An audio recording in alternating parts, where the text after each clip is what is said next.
Olá pessoal, tudo bem? Então, atendendo a pedidos, como vocês ainda não me passaram os assuntos que vocês gostariam de ter sobre moda, eu tomei a liberdade de pegar um livro que foi muito citado pelos professores que eu vi dando aula para vocês e que acho que pode ser um ponto de partida para fazer quem ainda não leu se interessar e para quem leu a gente abrir aí um campo de discussões. Eu acho que pode ser uma forma, né, da gente, vamos dizer assim, não perder o nosso ritmo, né, e aquele desejo que a gente tinha de continuar as nossas aulas presenciais. Já reitero aqui que esse momento, esse vídeo, ele não vem para substituir uma aula presencial. A gente vai manter a nossa programação normal, né, dentro daquilo que for acontecer nos próximos dias. Mas eu tomei liberdade porque gosto também muito de vocês, gosto de ter vocês como interlocutores. Eu não tenho muito a manha dessa coisa de vídeo, tô aprendendo ali junto da instituição, porque as aulas da graduação, sim, estas passaram para o ambiente virtual e aí eu tô gostando dessa história, vamos ver se vai funcionar. Então eu vou fazer o seguinte, como eu ainda não consegui nenhum dispositivo que eu consiga espelhar a tela, que esteja disponível para mim, eu vou fazer uma espécie de vídeo falado, como se fosse um podcast, e vou mandar a apresentação que eu fiz para vocês. Então dá para colocar esse vídeo e ficar acompanhando, escutando e vendo o slide que eu montei. E aí a gente depois, se eu conseguir alguma forma um pouco mais interativa, um pouco mais legal, eu prometo que eu compartilho com vocês. É uma tentativa mesmo da gente ter aí vamos dizer assim, um estímulo para não parar de pensar nesse assunto que a gente tanto gosta, que é a moda. Então eu trouxe aqui um livro que, para quem não leu, é quase uma leitura obrigatória quando você quer entender sobre moda, e para quem já leu vai entender exatamente do que eu tô falando, porque é um livro que ele talvez esteja mais urgente do que nunca, que é O Império do Efêmero, A Moda e Seu Destino nas Sociedades Modernas, do filósofo e pensador Gilles Lipovetsky. E aí é super importante a gente ressaltar que esse livro ele tem uma importância ímpar na história da moda, principalmente porque o Lipovetsky ele não é exatamente um historiador, né? Ele é um sociólogo, ele é uma pessoa que ficou conhecida pela sociologia e pela filosofia, uma vez que ele, enquanto um autor, né, da segunda metade do século XX, ele passa a revisitar os momentos históricos mais importantes da moda, mas com um recorte totalmente crítico, totalmente vamos dizer assim, basado nas teorias econômicas, políticas, históricas, sociais, e por isso ele é talvez uma das leituras mais obrigatórias. Outro motivo que eu acho esse livro, especialmente o autor, também muito relevante, é que o Lipovetsky ele tá vivo ainda hoje, e ele, assim como outros autores vivos, ele não se furta do direito de opinar baseado aí no percurso da pesquisa dele. Então, o que eu fiz para este vídeo foi basicamente reunir uma série de frases do livro e debruçar um pouco sobre elas. Então, esse livro, ele basicamente ele é constituído de duas partes, uma parte que é o eférico das aparências, que é o momento em que ele vai fazer ele vai revisitar propriamente essa virada da história, em que ele considera a virada entre aquilo que a gente chamava de vestimenta ou indumentário, vamos dizer assim, para uma coisa relativa à moda propriamente dita. Então a minha forma de compartilhar esse conteúdo, espero que não fique muito chato, é chamar atenção para algumas frases e discorrer sobre elas.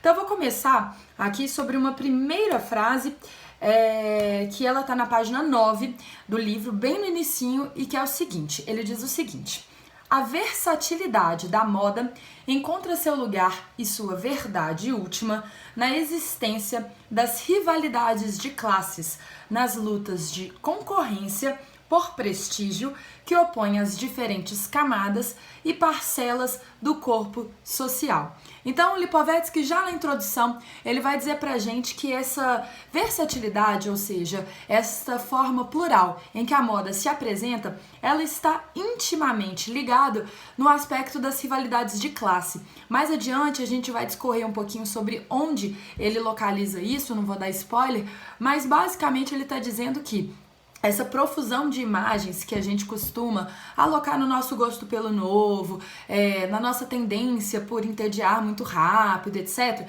Isso tudo tem data marcada. E tem uma data marcada, sobretudo, quando a gente vê a necessidade de nos distinguirmos uns dos outros. E aí é muito interessante, muito original, especialmente na época que ele escreve esse livro, porque ele traz à tona um dos elementos talvez mais relevantes que a gente tem na sociedade contemporânea, vamos dizer aí 50 anos depois que ele escreve isso, porque a gente ainda vive uma espécie de posicionamento vestimentar em que a minha forma de conduzir as combinações das peças de roupa, das marcas que eu uso, até mesmo trazendo um discurso mais contemporâneo, o propósito que eu dou, elas necessariamente acabam recortando a gente no que diz respeito à nossa diferença de classes.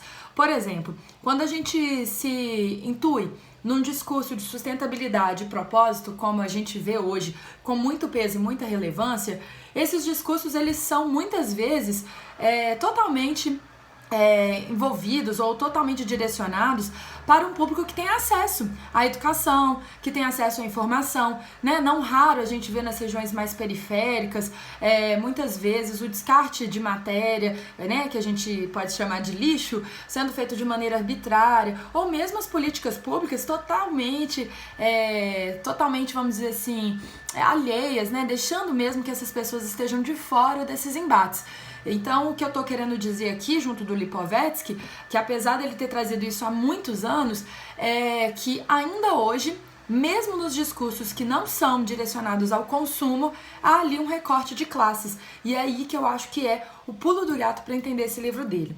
Aí na página 10, ele traz uma outra frase que eu acho bem interessante, que é a seguinte: como uma instituição essencialmente estruturada pelo efêmero e pela fantasia estética, pôde tomar lugar na história humana. Por que no Ocidente e não em outra parte? Eu escolho destacar essa frase porque outra originalidade do pensamento do Lipovetsky nesse livro é o fato de que ele diz que a moda, tal como a gente conhece, ela é um movimento do Ocidente. Ela não é exatamente um movimento de todo mundo. E a gente costuma dizer que a nossa forma de se relacionar com as roupas, ela é uma forma propriamente humana. Quando na realidade, o que o Lipovetsky está trazendo aqui, né, está trazendo como insight que ele vai discorrer melhor ao longo do livro, quando ele traz isso à tona, na realidade ele está querendo dizer o seguinte: existe uma hegemonia de um discurso que quer alocar a questão da nossa relação com a vestimenta de uma maneira completamente capitalista ou de uma maneira completamente endereçada para a lógica do consumo. Então, quando a gente vê essa coisa da estrutura do efêmero, a gente vê muito claramente essa ideia de gosto pelo novo, do descarte daquilo que saiu de moda, da nossa disputa por tendências, dessa nossa necessidade de estruturar limites, vamos dizer assim, para o comportamento humano, de modo que esse comportamento ele seja facilmente colocado na esfera do consumo, né? Assim, então, quando a gente tem um grupo muito plural, muito rapidamente a gente segmenta as pessoas segundo suas características comportamentais, e isso para um sistema que estrutura essa variedade de gostos, é muito importante que ela detenha esse controle. Caso contrário, ela não vai conseguir fazer seu objetivo principal, que é o objetivo mesmo de produzir sobre este controle o consumo, né? E fazer com que a máquina econômica ela gire. E outro termo que ele usa aqui muito maravilhoso é a fantasia, pela fantasia estética de tomar lugar na história humana. Isso é maravilhoso, porque muitas vezes, quando a gente vai contar a história da humanidade, a gente lança mão, muitas vezes, nessa espécie de fantasia estética, né? Como se existisse dentro da história características notáveis de distinção do povo em cada medida de tempo que a gente coloca ali para fazer a leitura social. Sendo que, na realidade, se a gente pegar, por exemplo, se a gente pensasse que a gente estaria daqui a 100 anos escrevendo a história de hoje, Imagina a dificuldade que a gente teria de colocar essas pessoas dentro de um potinho cujas características são as mesmas. E a gente tem uma tendência a achar que a gente é mais diferente hoje, quando na realidade a gente desconsidera dentro da história aquelas pessoas que não eram consideradas cidadãs. A gente não tem registro, por exemplo, da pluralidade de vestimentas dos escravos na antiguidade. A gente não tem, por exemplo, registros muito precisos sobre a indumentária pagã na época da Idade Média. Então tudo isso dá pra gente alguns indícios de que a gente tem uma história que é extremamente interessada e uma história que é interessada em contar um ponto de vista, né? Então isso pra gente é muito interessante porque, segundo Lipovetsky, esse sociólogo importante aí da moda, a gente na verdade está conduzindo o pensamento para uma lógica discursiva que é interessante para um determinado grupo que escreveu a história. E esse determinado grupo, a gente já sabe, não são os escravos, não são os marginais, não são os excluídos. Ainda na página 10 ele diz também: deste ponto de vista, a moda é menos signo das ambições de classe do que saída do mundo da tradição. É um desses espelhos onde se torna visível aquilo que faz nosso destino histórico mais singular: a negação do poder imemorial do passado tradicional, a febre moderna das novidades, a celebração do presente social. Que frase longa e que frase rica. Olha só, vamos passar por partes. Ele vai dizer que a moda é menos o signo das ambições de classes do que a saída do mundo da tradição. Olha só que interessante. Ele está dizendo que existe ali, deste ponto de vista, né, dessa fantasia, dessa ilusão, a moda como sendo menos um signo da ambição de classes. O que significa isso? Que a moda, ela tem ali um destino muito envolto numa espécie de roda em que você tem que o tempo inteiro se emancipar daquilo que é tradição para fazer erguer uma nova lógica de sentido. E essa lógica nova de sentido, que não necessariamente está ligada às classes mais favorecidas, ela é automaticamente tomada como ali o signo desse novo, como signo de distinção. Ou seja, tudo aquilo que consegue dobrar essa roda, ele automaticamente vamos dizer assim, tomado segundo um certo plano de sentido. Então, se vamos dizer assim, essa saída do mundo da tradição, ela não necessariamente acontece pelas classes mais abastadas, não necessariamente a classe que fundou a novidade vai ser a dona do discurso. Então é mais ou menos isso que ele está falando. E aí quando ele diz isso, o que ele está falando é o seguinte: a gente passa, ao apropriar desses novos signos que são erguidos, não necessariamente pelas classes mais abastadas, mais uma vez, eles passam a tomar um sentido como se assim o tivessem sido. Então, ele vai trazer à tona essa coisa assim que ele chama, né?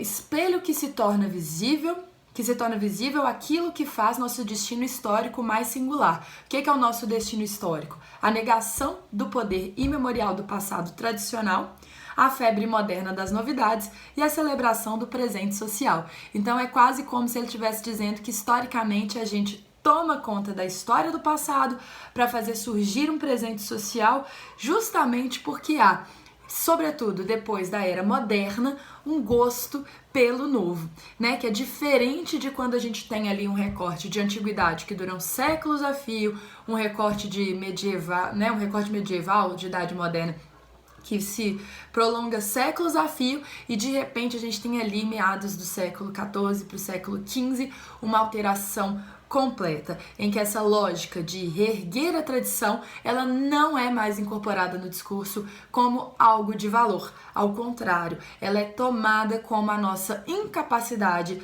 de invenção e de exploração. Porque a gente não pode... É claro que aqui eu estou acelerando porque nós estamos no âmbito da introdução, né? Então eu estou apresentando os principais pontos, mas a gente já pode ter um olhar sobre isso que o Lipovetsky está falando de uma maneira um pouco menos ingênua, no sentido de que quando você tem essa virada do período medieval para o período moderno, né, para a Idade Moderna, lá no final do século XIV para o início do século XV, o que a gente tem é um período de franca exploração territorial. É o momento que a gente começa o período das colonizações e que a gente chama de grandes navegações também, que é o período do renascentismo, é o período do neoclassicismo, e tudo isso vai fazer com que a gente precise criar uma narrativa em que a exploração e a busca da novidade, ela seja incorporada na nossa subjetividade como algo positivo, como algo inovador, como algo que a gente entende como sendo bom, como sendo belo, para poder usar um pouco desse resgate grego que há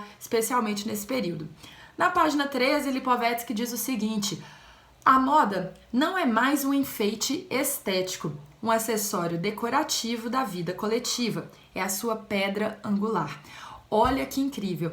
O Lipovetsky ele vai dizer que em meio a esse contexto social, a gente tem ali a moda como sendo o registro do tempo, a moda como sendo a base fundamental para a gente poder entender a vida moderna. Então ele está querendo dizer que, para além de todos os adornos, de todas as linhas, de todos os recortes, há algo sobre a moda e justamente a mudança que a moda imprime que vai estruturar uma lógica desse período moderno.